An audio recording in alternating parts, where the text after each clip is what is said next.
तो अब हम आपसे अगला प्रश्न पूछने जा रहे हैं कि आप काफ़ी देश विदेश में घूमे होंगे, तो आपका वहाँ पर आर्य समाज का जैसे आप प्रचार करने जाते हैं तो उसका अनुभव कैसा रहा? प्रेक्षक, मैं यूरोप के देशों में भी गया हूँ, चाहे हॉलैंड की बात हो, चाहे उसके आसपास के देशों की बात हो, और चाहे दक्षिण अफ्रीका की बात हो।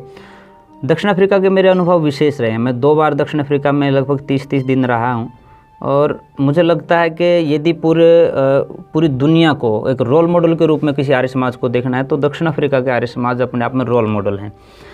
सबसे बड़ी बात उनकी ये है कि वहाँ जो पुरोहित होते हैं, अपने यहाँ आपने देखा होगा यज्ञ करवाने के लिए, विवाह शादियों के संस्कार करवाने के लिए पुरुष दिखाई देते हैं, लेकिन वहाँ पर सबसे बड़ी विशेषता ये है कि वहाँ जो पंडिता हैं वो बहुत ज़्यादा संख्या में हैं। महिलाएं जो है, अभी हम लोग बेटी बचाओ की बात कर रहे थे, महिलाओं के सम्मान की बात कर रहे थे, तो वहाँ पर महिलाएं पुरोहित हैं सबसे ज़्यादा। और आप आश्चर्य ये करेंगे कि पहली बार किसी भी देश की आर्य समाज की जो मेन बॉडी होती है उसकी प्रेसिडेंट पहले वहाँ उषा देसाई जी रहे, अभी वो पिछले दिनों दिवंगत हो गई, हम उनको श्रद्धांजलि भी देते हैं। वो पहली महिला अध्यक्ष बनी किसी देश की आर्य समाज की, और अभी बहन आरती जी हैं वो अध्यक्ष बनी हैं वहाँ पे दक्षिण अफ्रीका में।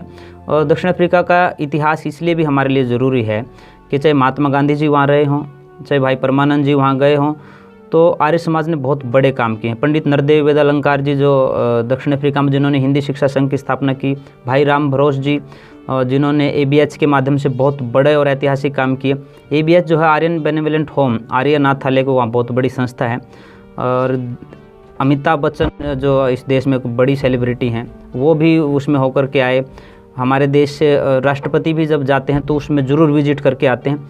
वो एक ऐसा अनाथालय है जो आर्य समाज के माध्यम से चलता है, और बिना किसी उसके भेदभाव के कि ये हिंदू है, मुसलमान है, या सिख है, ईसाई है, या ये गोरा है या काला है, क्योंकि ये माना जाता है कि दक्षिणी जो देश हैं वो काले लोगों के देश हैं। पर वहाँ बिना किसी भेदभाव के वहाँ उनको रखते हैं, छोटे बच्चों को भी रखते हैं, बड़े लोगों को भी रखते हैं, उनकी सेवा करते हैं।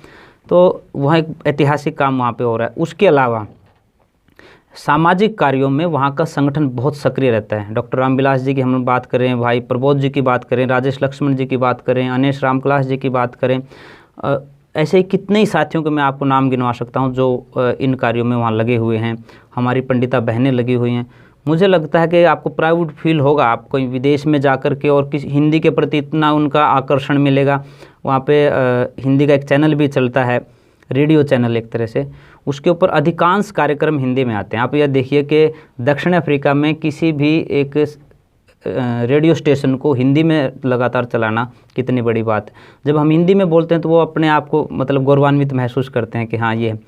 और ये वो लोग हैं जो लगभग 150-60 वर्ष पहले यहाँ से बंधुआ बना करके ले जाए गए, और जिनके पूर्वजों ने वहाँ बहुत मेहनत की, बहुत मेहनत करके अपने परिवारों को बसाया, और इतने वर्षों के बाद भी उन्होंने अपनी प्राचीन संस्कृति को छोड़ा नहीं। यहाँ से जो वेद की ज्योति कहिए या सिद्धांतों की, संस्कारों की जो ज्योति वो लेकर के गए थे, घोर अपमान सहने के बाद भी, अत्याचार सहने के बाद भी उन लोगों वो टस से मस नहीं हुए, और वहाँ पर उन्होंने काम किया। मैंने वो जगह भी देखी जहाँ पर महात्मा गांधी जी को रेलवे स्टेशन से बाहर फेंका गया था, और आर्य समाज के लोगों ने कितना बड़ा सपोर्ट महात्मा गांधी जी को वहाँ पर किया है। तो ये कुछ बड़ी बातें हैं, मुझे लगता है कि ये प्रेरणा देने वाली बात है। और हम विदेश में जाते हैं, वो लोग सोचते हैं कि हम लोग भारत से सीखेंगे, लेकिन कहीं ना कहीं हमें आज उनसे भी सीखने की ज़रूरत है कि अपने सिद्धांतों के प्रति एक विपरीत परिस्थितियों में रहते हुए भी वो लोग आज सजग हैं, सावधान हैं, और अपनी संस्कृति के प्रति कहीं ना कहीं ज़्यादा सावधानी से चल रहे हैं। आप अंग्रेजी दवाओं से परेशान हैं या फिर रोगों से परेशान होकर संसार से उठ जाना चाहते हैं? उठ जाने से पहले नाड़ीवैद क्या क्लब ट्राइए और अपने सभी रोगों का आयुर्वेद में सही समाधान पाइए। साथियों, इस वीडियो को ज़्यादा से ज़्यादा लाइक करें, कमेंट करें, शेयर करें, और चैनल को सब्सक्राइब करना ना भूलें।